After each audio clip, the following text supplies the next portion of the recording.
Hello बच्चों, कैसे हो आप लोग। आशा करते हैं कि आप लोग अच्छे होंगे, स्वस्थ होंगे और अपने पढ़ाई को अच्छे से कर रहे होंगे।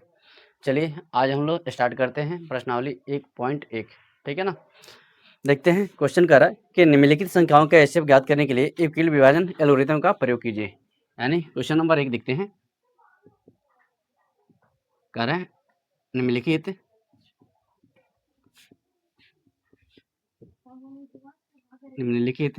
संख्याओं का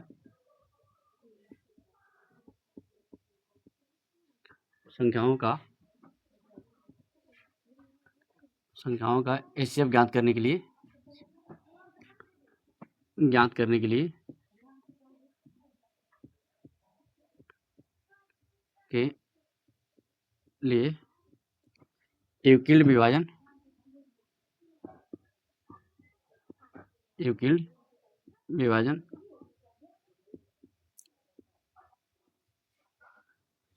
यूक्लिड विभाजन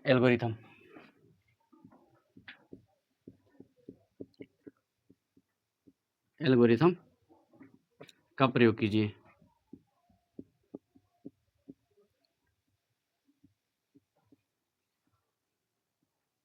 ठीक है ना। क्या होता है प्रमेय, लिखते हैं यहाँ पे। प्रमेय क्या है? प्रमेय है ए बराबर बी क्यू प्लस आर, जहाँ क्या होता है 0 से, ठीक है, बढ़कर या 0 के बराबर क्या होता है आर। ठीक है। और आर जो होता है वो बी से क्या होता है, हमेशा छोटा होता है। ठीक है ना।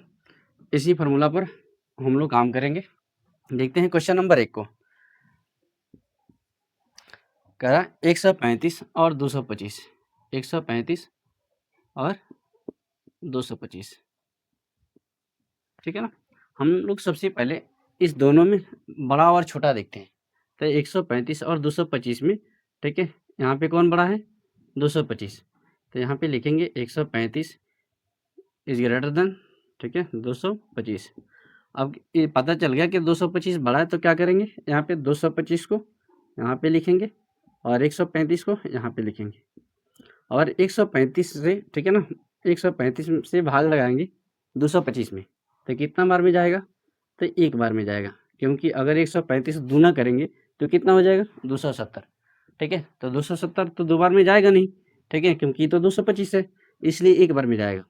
अब एक बार में जाएगा तो शेष कितना बचेगा? तो शेष कैसे निकालेंगे? तो 135 में 5 जोड़ेंगे, कितना होगा? 40। आज ठीक है, 40 में 60 जोड़ेंगे तो 100। ठीक है। तो कितना जोड़ दिए? 45। अब 45 को 25 को कितना हो गया? ठीक है, 60 को, ठीक है, इसमें 35 में 5 जोड़े थे तो 40 हुआ था, और 40 में 60 जोड़े थे तो 100 हुआ था। तो 60 को, ठीक है, 5 को कितना हो गया? 65। अब 65 में 25 जोड़ेंगे तो 90। ठीक है। तो यहाँ पे आ जाएगा 90। ठीक है। अब क्या करेंगे?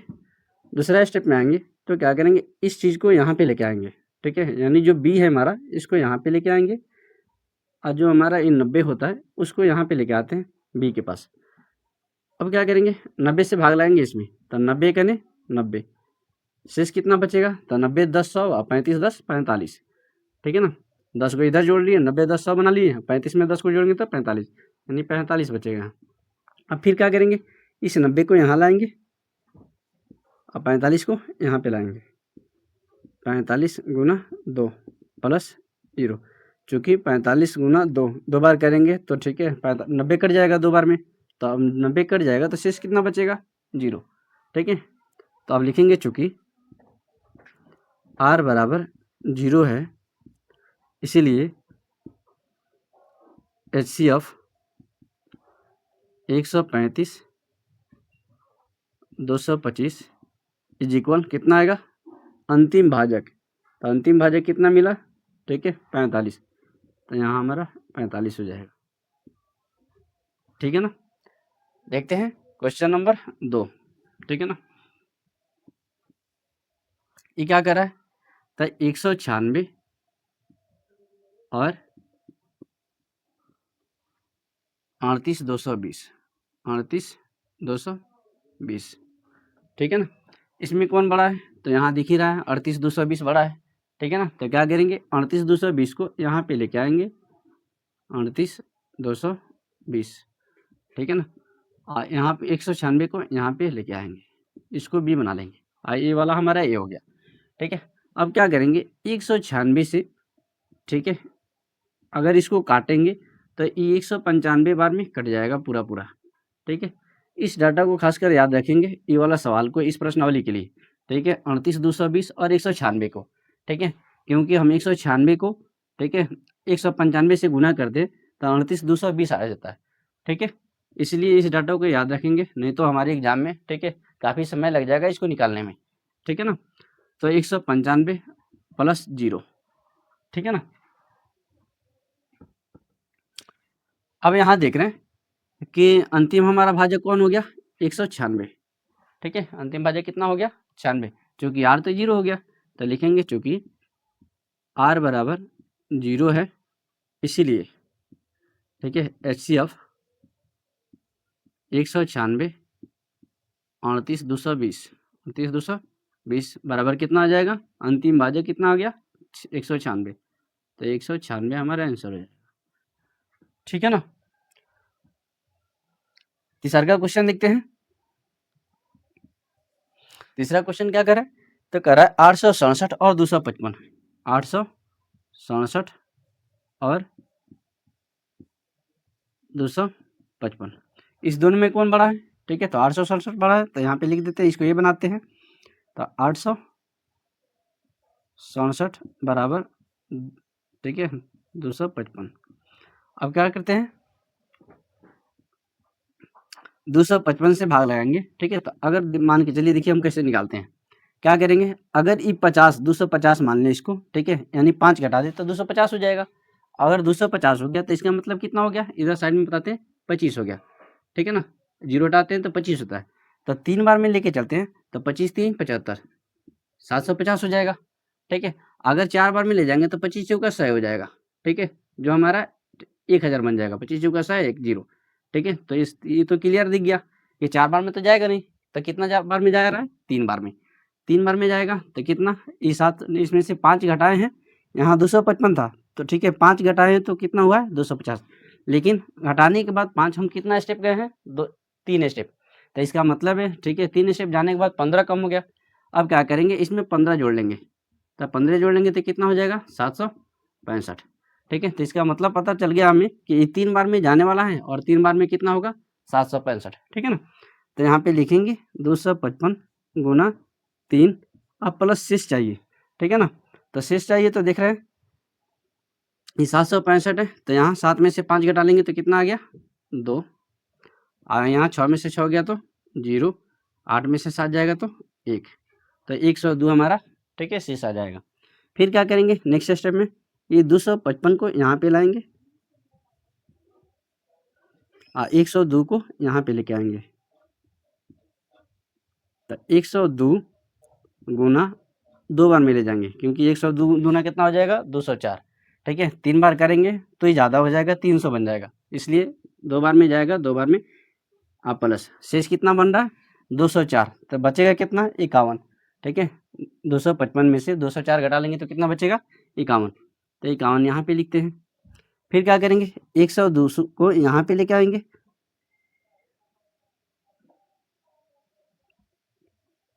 102, 51 को कहाँ लेके आएंगे, यहाँ पे, तो लिखेंगे 51 गुना 2, ठीक है, प्लस, अब ठीक है, जब 51 से काटेंगे इसको 102 को, तो 2 बार में कट जाएगा पूरा पूरा, तो शेष कितना बच जाएगा, 0, तो लिखेंगे चूंकि r बराबर 0 है, इसलिए HCF 867 225 बराबर कितना, अंतिम भाज्य कितना आया, 51, तो यहाँ पे 51, ठीक है। चलिए नोट कीजिए।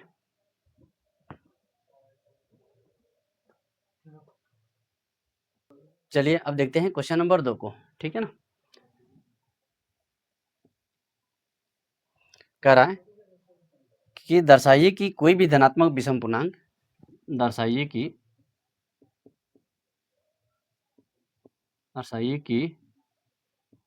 कोई भी भी धनात्मक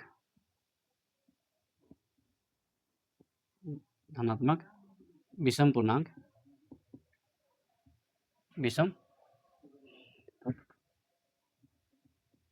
पूर्णांक 6q प्लस 1 6q प्लस 3 यहाँ, ठीक है, 6q प्लस 5 के रूप का होता है कि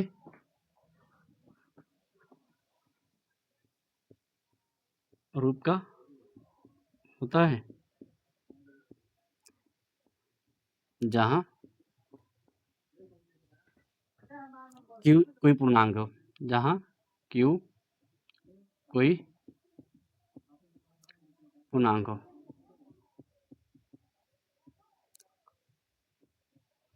चलिए इसको अच्छा से समझने की कोशिश करते हैं, ठीक है ना। लिखेंगे,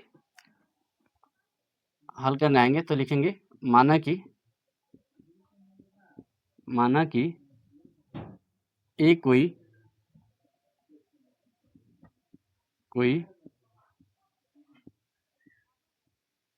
धनात्मक पूर्णांक है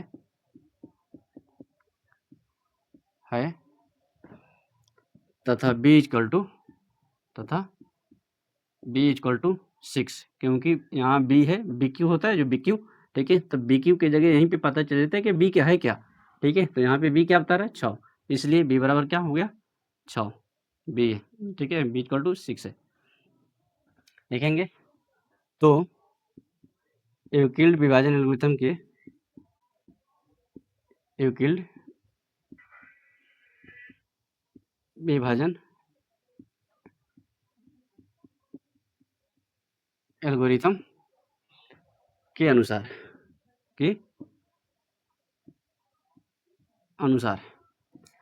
अगर, ठीक है ना, a को b से विभाजित करेंगे, अनुसार a को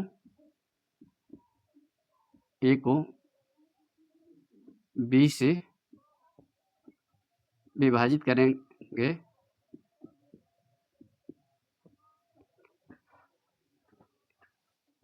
करेंगे तो भागफल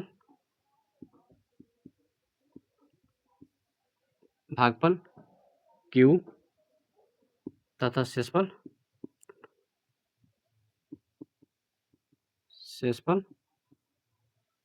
r प्राप्त होंगे, ठीक है ना। तो a बराबर क्या हो जाएगा, a बराबर bq प्लस r, a बराबर bq प्लस r, जहाँ, ठीक है ना, 0 से बड़का या 0 के बराबर हमारा क्या हो सकता है r, और r से, ठीक है, जो r होता है वो हमेशा क्या होता है b से छोटा होता है, ठीक है ना।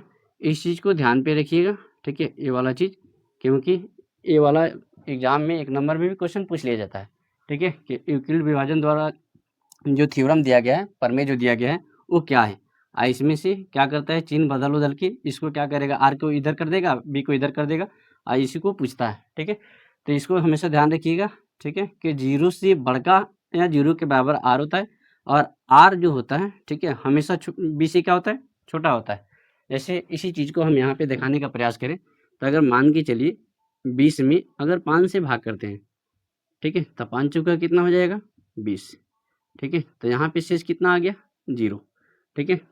अगर, तो यहाँ बता रहा है जो 0 है, जो आर है, जो आर जो यहाँ पे आता है ना जो शेष पर, तो आर है, ठीक है, जो 0 भी होता है और नहीं, या तो 0 के बराबर होगा और नहीं तो 0 से बड़ा होता है, ठीक है। तो बड़ा कैसे होगा तो दिखाते हैं। अगर मान के चलिए, अगर यहाँ पे 25 दे दें, ठीक है, और यहाँ पे 4 से भाग लगाएं, ठीक है, तो 4 से भाग लगाएंगे तो 4 पच्चे 20, 4 छक 24, ठीक है। शेष कितना बचा था 1। तो यहाँ तो पता चल रहा है ना कि जो ठीक है, जो आर होता है वो 0 से क्या होता है बड़ा होता है, यानी यहाँ तो पता चल गया जो 1 आया वो 0 से क्या है बड़ा है, और 0, ठीक है, यहाँ पता चल रहा है कि 0 के बराबर है आर, ठीक है। लेकिन ये भी पता चल रहा है कि जो आर आया है, ठीक है ना, आर आया जो शेषफल आया वो बी से हमेशा क्या है, छोटा है। ठीक है, हर एक सूरत में छोटा ही आएगा। ठीक है, यहाँ बता भी रहा है कि जो आर होता है वो बी से क्या होता है, छोटा होता है। ठीक है ना, चलिए ठीक है, देखते हैं अब आगे। तो लिखेंगे और ए बराबर बी क्यू प्लस आर लिखेंगे, इसको ज्यों के त्यों लिखेंगे और लिखेंगे जहाँ, ठीक है, आर बराबर, आर कहाँ तक जाएगा, तो बी से हमेशा छोटा ही रहेगा, क्योंकि बी हमारा कितना है, ठीक है, 4 है, तो 4 से हमेशा ये वाला छोटा ही होगा। लेकिन प्रश्न में कितना बी दिया है, ठीक है, तो प्रश्न में कितना बी बता रहा है, तो 6 बता रहा है, तो जो आर होगा वो हमारा 6 से हमेशा छोटा ही होगा। तो कहाँ तक जाएंगे लिखे आर, 5 तक। ठीक है, यानी 0 से 5 तक जाएंगे, तो लिखेंगे 0 1 2 3 4 5। ठीक है ना, अब लिखते हैं, अब क्या करेंगे आगे के स्टेप में, इस जीरो, ठीक है, जो आर का मान है इसमें से बारी बारी रखेंगे और देखेंगे क्या होता है। लिखेंगे और ए बराबर बी की जगह, ठीक है, बी की जगह पे क्या लेंगे, ठीक है, बी की जगह पे क्या है, 6 है, तो लिखते हैं 6, क्यू है तो क्यू लिखते हैं, प्लस आर की जगह 0 रखते हैं। ठीक है, तो यहाँ पे देखेंगे ये जो हमारा 6Q बनेगा वो क्या है, ये हमारा सम संख्या है। क्या है, सम संख्या। ठीक है, 0 लेने पर। ठीक है, इस सम संख्या क्यों बनेगा, तो देखेंगे कि क्यू के स्थान पर अगर हम कोई भी संख्या रखेंगे, ठीक है ना, ये सिर्फ 5 तक नहीं, कोई भी संख्या रखेंगे तो हमारा सम संख्या ही प्राप्त होगा। कैसे, तो यहाँ क्या करेंगे, 6 में 1 से गुना करेंगे तो क्या आएगा 6, 6 में 2 से करेंगे तो क्या आएगा 12। ठीक है, 6 में 3 से गुना करेंगे तो क्या आएगा 18। ठीक है, तो ये पता चल रहा है कि ये जो 6 क्यू है वो हमेशा सम संख्या ही है। ठीक है, और सम संख्या ही आएगा। ठीक है, अब लेते हैं 1, 0 रख लिए तो 6Q प्राप्त हुआ। अब 1 रखते हैं और ए बराबर 6Q प्लस 1। ठीक है, यहाँ लिखेंगे 1 रखने पर, यहाँ पे लिखेंगे आर बराबर 1 लेने पर। ठीक है, इसको जांच करेंगे, अगर 1 ले रहे हैं तो ये क्या हो रहा है, तो ये विषम ही आएगा। क्यों, तो यहाँ अभी देखे थे कि 6 में 1 से गुना किए तो कितना आया था, 6 में यहाँ, ठीक है ना, क्यू के स्थान पर 1 लिए थे तो कितना आया था, तो 6 आया था। क्यू के स्थान पर 2 लिए थे तो कितना आया था, 12 आया था। ठीक है, तो अगर मान के चलिए यहाँ पे भी 6 में 1 से गुना करेंगे क्यू के स्थान पर 1, ठीक है, प्लस आर की जगह पर 1, ठीक है ना, 1 जोड़ेंगे तो कितना आ गया 7, जो क्या है विषम है। ठीक है ना, फिर यहाँ पे 6 गुना 2, क्यू के स्थान पर 2 प्लस इसके स्थान पर 1। ठीक है ना, तो 6 दूना 12 1 13, ये भी क्या है विषम। ठीक है ना, तो ये वाला हमारा विषम प्राप्त हो रहा है। ठीक है, आगे देखते हैं, और ए बराबर 6Q प्लस 2, ये क्या आएगा, सम आएगा। ठीक है ना, तो हम बोलेंगे आर बराबर 2 लेने पर सम प्राप्त हो रहा है। ठीक है ना, होता है। यहाँ पे चेक करके दिखाते हैं, अगर 6 के स्थान पर 1 रखते हैं और प्लस 2 जोड़ते हैं तो 6 1 6 2 8। ठीक है, इसी तरह जांच करेंगे तो हमारा कितना आ जाएगा, समय आएगा। ठीक है ना, कितना आएगा, सम आएगा। और उसी तरह 3 रख के देखते हैं एक बार, और ए बराबर 6Q प्लस 3, तो ये क्या आएगा, विषम आएगा। ठीक है ना, तो लिखेंगे आर बराबर 3 रखने पर, चाहे लेने पर लिख देंगे। ठीक है ना, रखने पर। ठीक है ना, तो यहाँ देख रहे हैं कि अगर हम 1 रख रहे हैं तो क्या आ रहा है, विषम आ रहा है। ठीक है, 3 रख रहे हैं तो क्या आ रहा है, विषम आ रहा है। ठीक है ना, इसी प्रकार आगे बढ़ते जाएंगे तो 5 भी रखेंगे तो ठीक है हमारा विषम ही आएगा। ठीक है, 7 रखेंगे तो क्या आएगा, विषम ही आएगा। तो लिखेंगे उपरोक्त प्रक्रिया से स्पष्ट होता है,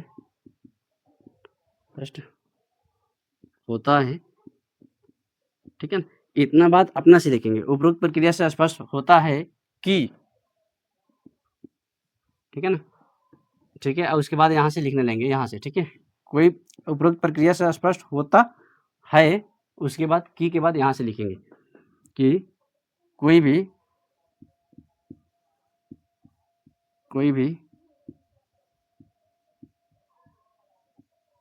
धनात्मक विषम पूर्णांक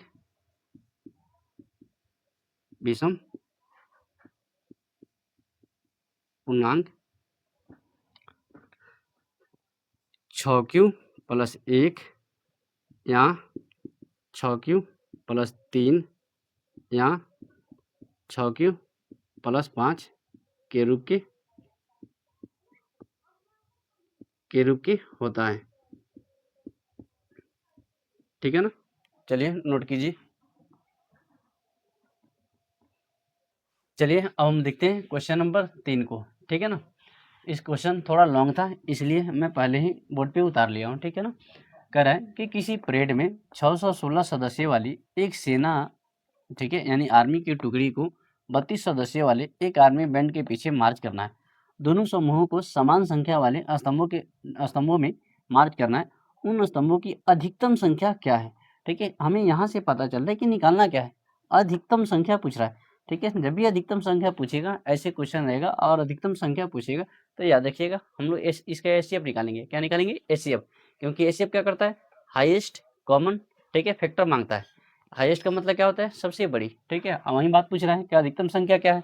ठीक है, तो हम क्या करेंगे, 616 और क्या है 32। ठीक है ना, 616 यहाँ पे लिखेंगे हल, 616 और ठीक है 32 का एचसीएफ ही, ठीक है, एचसीएफ ही हमारा उत्तर होगा।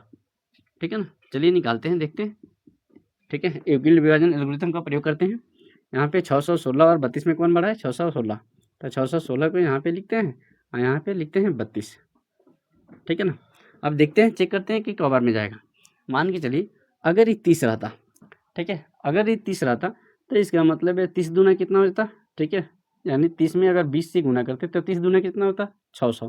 ठीक है, 30 दूना कितना होता? 600। और 2 बार, ठीक है, एक बार में तो 2 स्टेप कम किए हैं, तो अगर बताइए 20 बार, ठीक है, जाएंगे 2 स्टेप तो कितना हो जाएगा? तो 40 ही हो जाएगा। तो इसका मतलब है, ठीक है, ये हो जाएगा कितना? 600, ठीक है, 40 हो जाएगा, यानी 20 बार में तो जाएगा नहीं। इसका मतलब है कितना कितना बार में जा रहा है? तो 19 बार में। कितना बार में जा रहा है? 19 बार में। ठीक है, तुरंत क्या करेंगे, 19 दूना 38, ठीक है, 19 दूना 38 के 8 हाथ में लगा 3, 19 3 57 3 60, यानी 608 आएगा। ठीक है, हमें पता चल गया 608 आएगा। तो 616 में से 608 घटाएंगे तो कितना बचेगा? 8 बचेगा। कितना बचेगा? 8। तो यहाँ से कितना आ गया? आर की जगह, ठीक है, 8 आ गया। अब क्या करेंगे, इस 32 को यहाँ पे लेके आएंगे। ठीक है ना, और फिर इस 8 को कहाँ पे लेके आएंगे? ए, ठीक है, बी की जगह। तो बी, ठीक है, 8 आ गया बी की जगह पे। अब चेक करेंगे क्या 8 के पढ़े में 32 आता है, यानी ठीक है 32, ठीक है, 8 से ही कौ बार में जा रहा है? तो हम देख रहे हैं कि 8 के पढ़े में 32 आता है 4 बार में। तो क्या करेंगे, गुना देंगे और यहाँ 4 देंगे। ठीक है, जब पूरा पूरा कट जाएगा और चूंकि 32 आ ही गया, पूरा पूरा कट गया, तो शेष कितना बचेगा? 0 बचेगा। ठीक है, तो यहाँ पे लिखते हैं 0, लिखेंगे।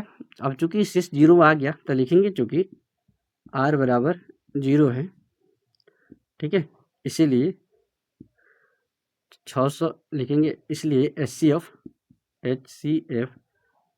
616 अब 32 का कितना होगा? तो 8। कितना होगा? अंतिम भाजक 8, तो 8 होगा। ठीक है ना, इसको नोट कर लीजिए। उसके बाद देखते हैं नेक्स्ट क्वेश्चन को।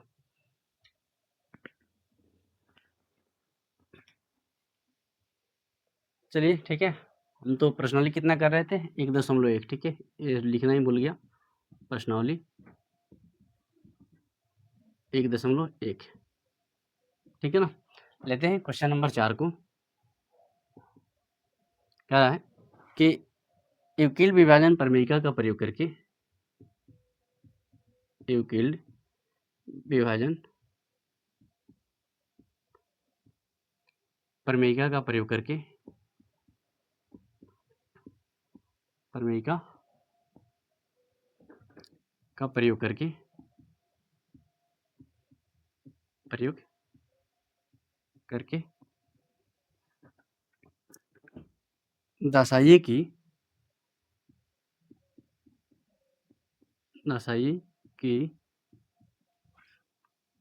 किसी धनात्मक पूर्णांक का वर्ग, किसी धनात्मक पूर्णांक का वर्ग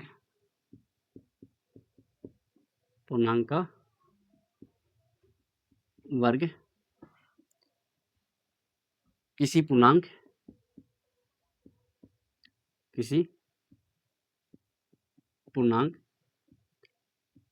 m के लिए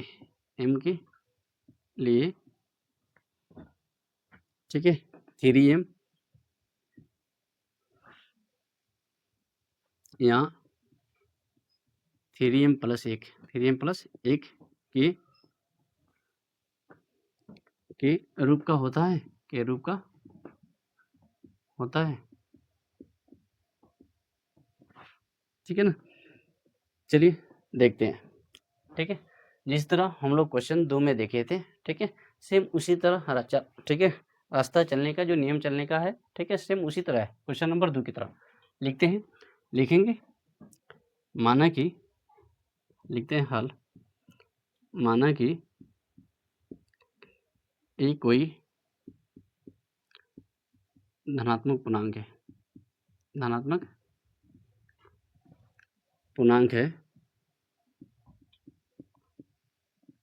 है तथा b कितना दिया है, यहाँ बता रहा है 3m, यानी m की जगह जो है वो हमारा b है, तथा m बराबर 3 है। तो यूक्लिड विभाजन प्रमेय के अनुसार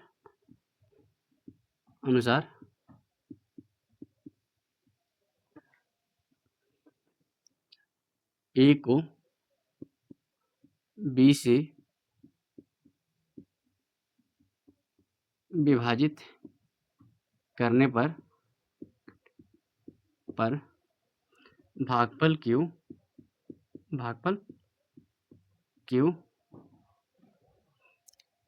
तथा शेषफल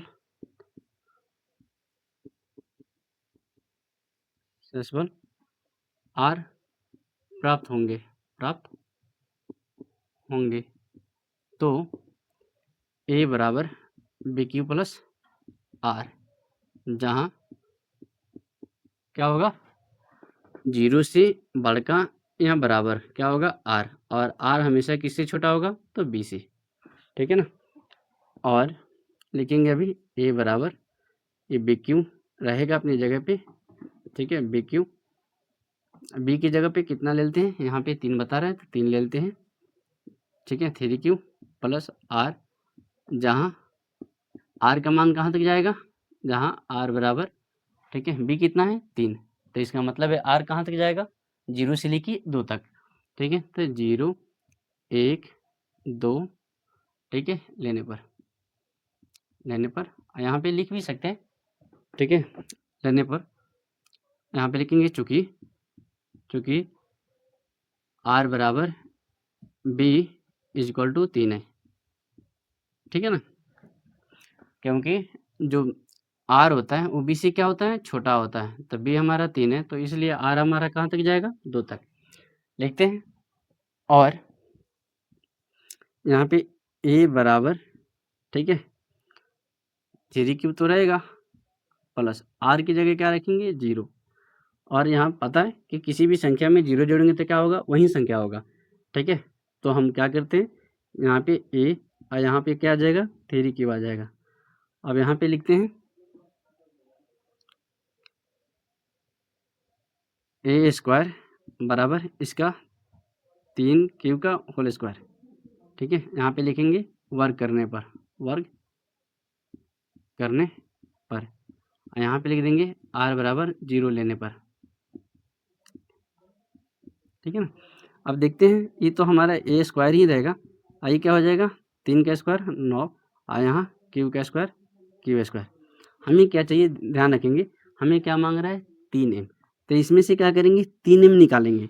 ठीक है, और 3m निकालेंगे तो ध्यान रखिए, ठीक है, यहाँ पे a अपने जगह पे रहेगा a स्क्वायर, और इसमें से 3 निकाल लेंगे। ठीक है, तो यहाँ क्या बच जाएगा, 3q स्क्वायर। ठीक है, यहाँ पे लिखेंगे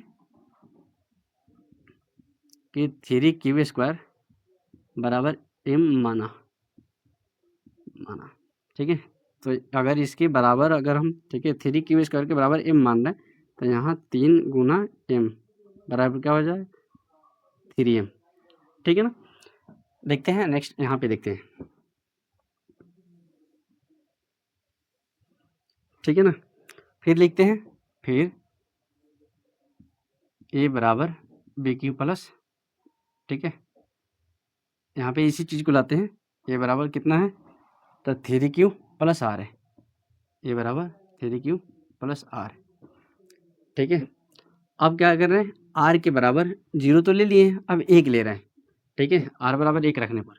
तो यहाँ पहले a लिखते हैं और 3 क्यूब लिखते हैं और r की जगह 1 लिखते हैं, और यहाँ पे लिखते हैं r बराबर 1 लेने पर, 1 लेने पर, ठीक है। अब दोनों तरफ स्क्वायर करेंगे, क्योंकि हमें स्क्वायर कर रहा है, पूछ रहा है, ठीक है, किसी धनात्मक पूर्णांक का वर्ग कर रहा है, वर्ग का मतलब स्क्वायर, ठीक है। तो यहाँ स्क्वायर करेंगे और इसका भी स्क्वायर करेंगे, 3 क्यूब प्लस 1 का, ठीक है।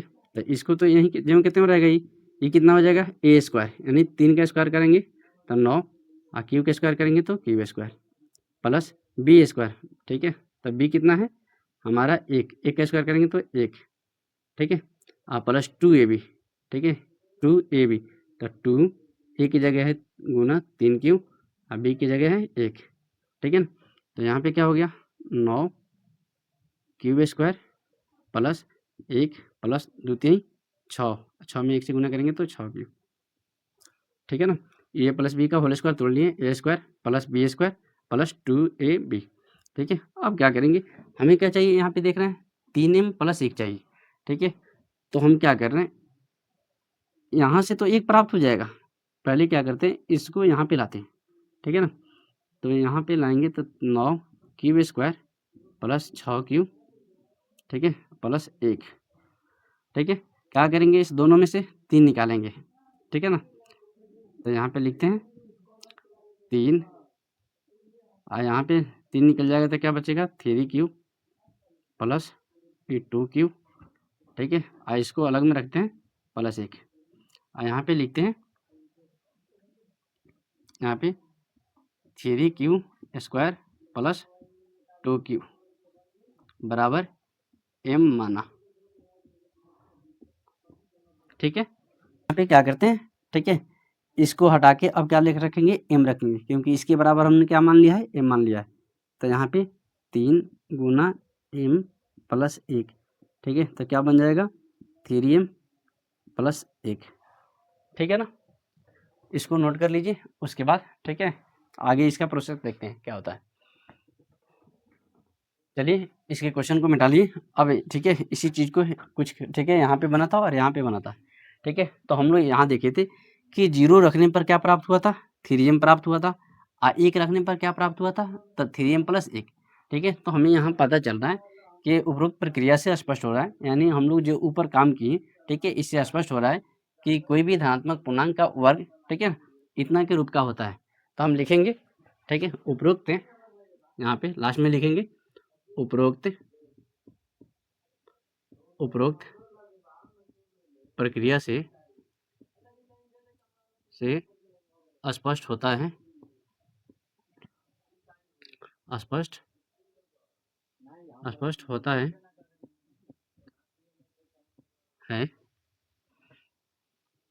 कि किसी धनात्मक पूर्णांक का वर्ग किसी धनात्मक पूर्णांक का वर्ग 3m या 3m प्लस 1 के रूप का होता है, ठीक है ना। चलिए ये समाप्त हो गया, और इसी के साथ आज की क्लास को समाप्त करते हैं। इसमें का एक क्वेश्चन है 5 नंबर, ठीक है, जो क्या कर रहा है यूक्लिड विभाजन प्रमेय का प्रयोग करके दर्शाइए कि किसी धनात्मक पूर्णांक का घन 9m, ठीक है, 9m प्लस 1 या 9m प्लस 8 के रूप का होता है, जो आप लोगों को होमवर्क के रूप में देते हैं, ठीक है, आप लोग इसको बना के लाइएगा। ठीक है, और ठीक है, नेक्स्ट क्लास में इसको हम लोग देखेंगे फिर।